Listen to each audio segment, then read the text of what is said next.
Welcome to the podcast. I'm your host, Alyssa Trust Payne, your fellow gardener, sent to help water every good and perfect gift God placed on the inside of you. Time to kick out the serpent and plant new seed and grow good fruit in the garden of your life.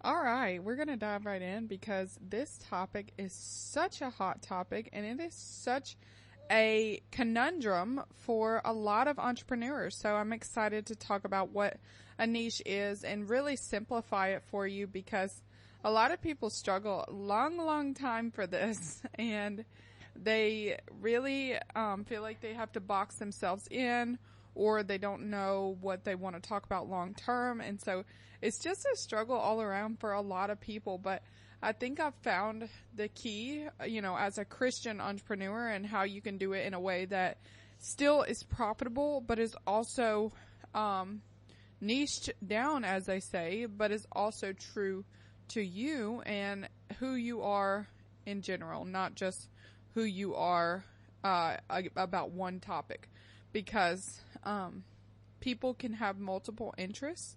And so your niche can actually support those multiple interests as well.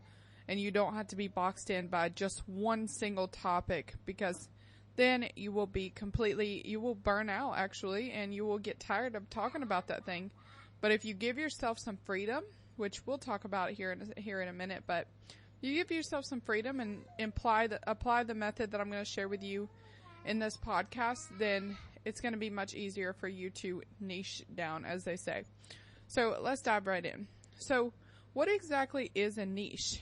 It's actually, here's a very simple definition for it, and this is my definition for it.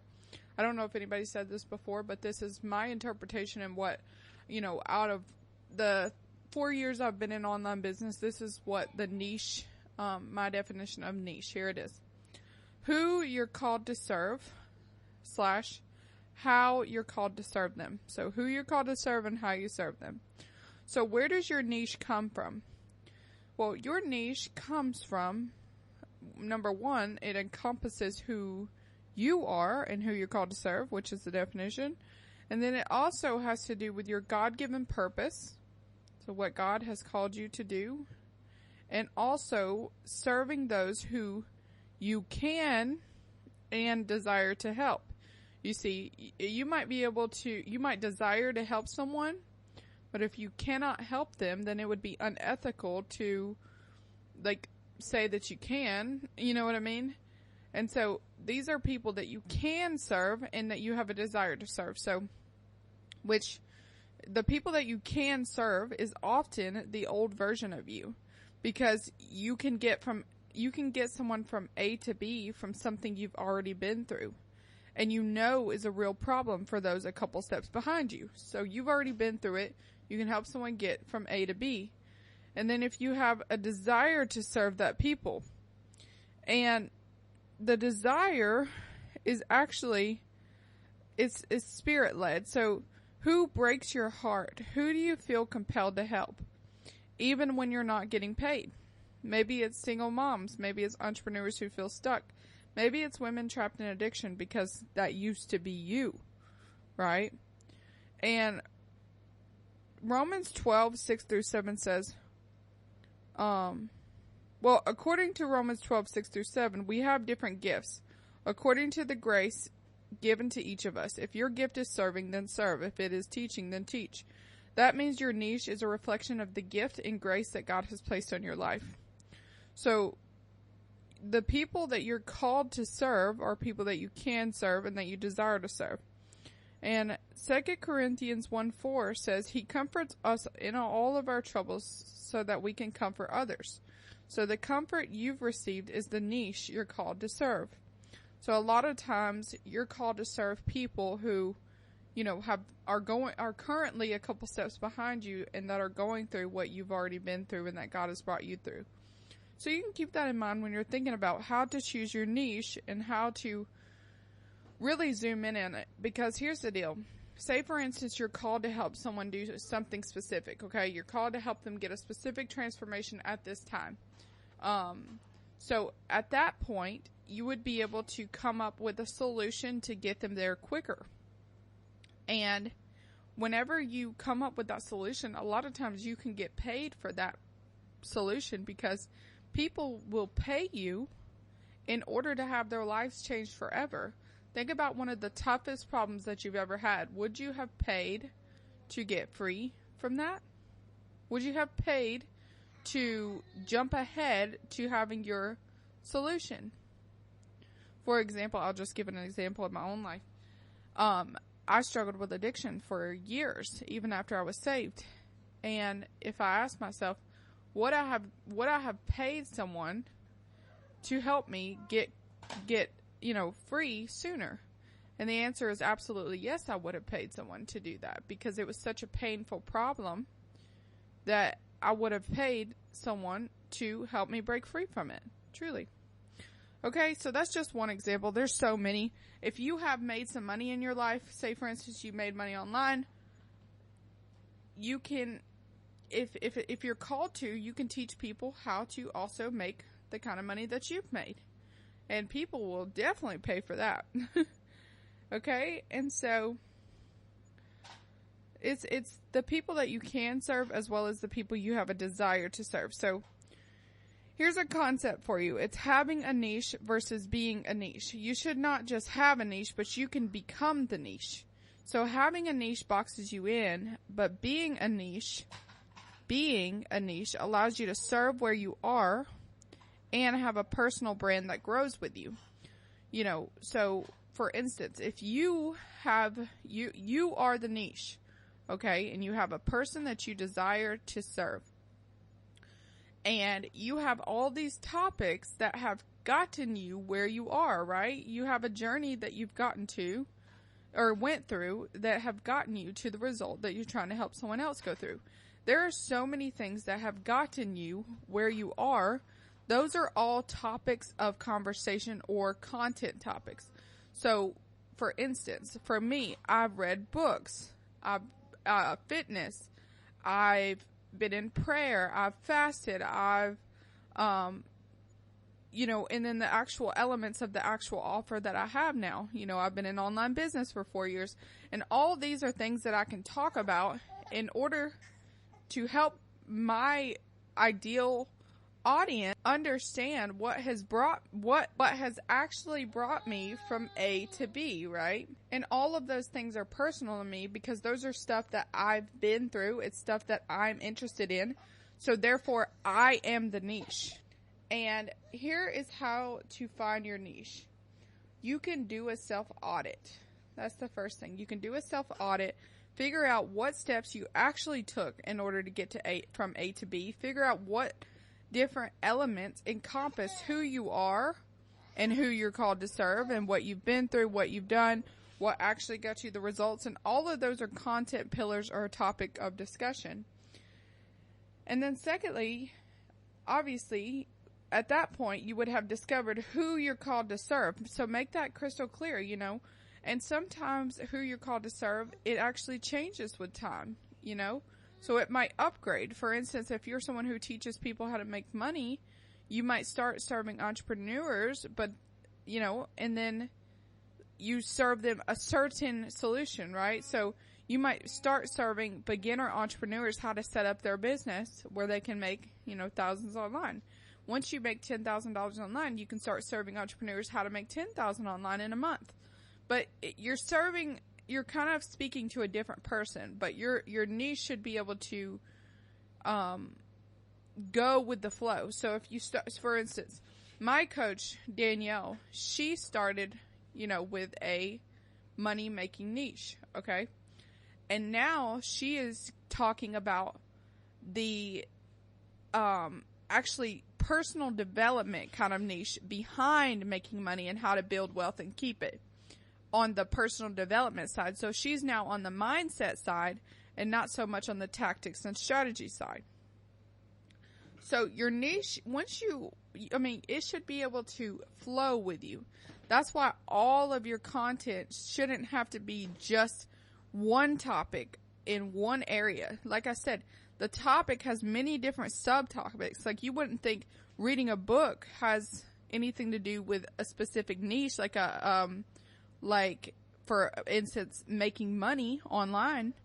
But the truth is it does, because you have to read books in order to really develop yourself to be the type of person who can make a lot of money online. So it has to do with it. And if you're someone who's made a lot of money online, you know that you can talk about reading books. You can talk about fitness and how it keeps you focused and how it does this and this and this. You do that during your daily routine on your online business. And you have kids, and like, you see how there are different topics of discussion when it comes to one particular result that you're trying to get your ideal customer. So we talked about number 1, do a self-audit. Number 2, discover who you're called to serve. Number 3, take them on the journey of every related aspect of your beingness and your content. That's what we just talked about. You're taking your ideal client on a journey of all the related aspects of your beingness, who you are, and how you really got from A to B. All of those are potential topics of discussion and content ideas. So number 4, if you're selling something, how are you serving them? What problem are you solving? That's a portion of your content as well. You're letting them know how you're going to serve them, how you're going to get them the result. Because yes, your content can be all this like different aspects that you went through in order to get from A to B. But as far as the result, now you're selling a product that will get them from A to B. So you have to let them know, hey, I'm not going to give you this whole blob of information. No, I actually have a comprehensive program that's going to get you from A to B. Simple. It's 4 steps. It's 3 steps. And this is what we're going to do. Okay? So it allows them to know you have the solution that's not going to take forever for them to implement. And so you can make content around that.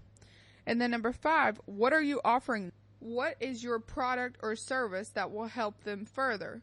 So just letting them know, hey, because people have different ways of servicing. Is it a course? Is it a physical product? Is it a book? Is it a this? Is it a that? You need to let them know, hey, this is what I have available for you. So that's another portion of your content. So if you think about this, you can talk about a lot of different stuff that make up who you are as a result of all the different aspects that come together that you're interested in and that have made you get from A to B, wherever you're trying to take your customer. Okay? And so again, we talked about self-auditing. This is about your story. What have I overcome? This is what you can ask yourself. What have I overcome? What have I mastered or made progress in? What keeps showing up in DMs or conversations that I'm already getting? What questions am I getting? Identify who you're called to serve. You can ask yourself, who's 2 to 3 steps behind me? Who am I burdened for? What problems am I passionate about solving? And discover your content pillars. Once you know your niche is you, your content becomes a journey of your being and a journey that will get them from A to B. Your mindset shifts, your habits, your faith walk, your mistakes, your breakthroughs. This creates a brand that evolves as you evolve and still stays aligned with your calling. So part 5, what you offer flows from who you are. So if you're selling something, a coaching program, a course, a book, it should be an extension of the people you're called to help in the journey you've already walked. So ask yourself, what problem do I solve? How am I solving? What is the simplest way to package that problem, that solution as a service? The beauty of this is you're not forcing anything. You're just packaging what's already inside of you for the people already waiting for you. The really cool thing about all this is that you are called to help someone. Okay? And if you're called to be a business owner, that means that you are called to help a group of people. And you're called to help them get a transformation that they otherwise might not have gotten without you. Especially not as fast. And so I do want to let you know that I have an offer. I want to help you create a course that flows out of a solution that you can get someone from. To. And I want to help you create a comprehensive course to be a solution that people can pay you for, the people that you're actually called to serve. And I want to help you find your purpose so that you're able to create that course that is not only purpose driven, but it is also profitable. And I want to help you build out the whole entire sales system on an automated sales system, and I want to help you build all of that out in the next month. Okay, so if you want that, then you can watch the free training down in the description that I share more about how we're going to make this happen. If you're a beginner entrepreneur or you're someone who's more experienced, either way, I encourage you to watch it, because if you build your business based on a foundation that is actually not going to get you the life you deserve, you're going to have to be on your phone all the time. You're going to have to be following up 20 million times. You're going to have to be chasing instead of attracting. And if you don't build on a system that is actually going to give you the life you deserve, is going to be exhausting, even if you do get the financial result. So I'm offering you the financial result plus something that you don't have to be on your phone all the time or have to constantly chase people in order to buy. So you don't need to force your niche. You just need to be still and listen. Psalm 139:14 says, I praise you because I am fearfully and wonderfully made. And that means your purpose isn't outside of you. It's in your design. It's in your story, and it's in your obedience. If you want help clarifying your niche and building a business that flows from your purpose, watch my free training below. The link is in the description. God didn't give you a story for nothing. He gave it to you so others could be set free through it. Let's walk in that together. Thank you so much for listening, and I will talk to you next week.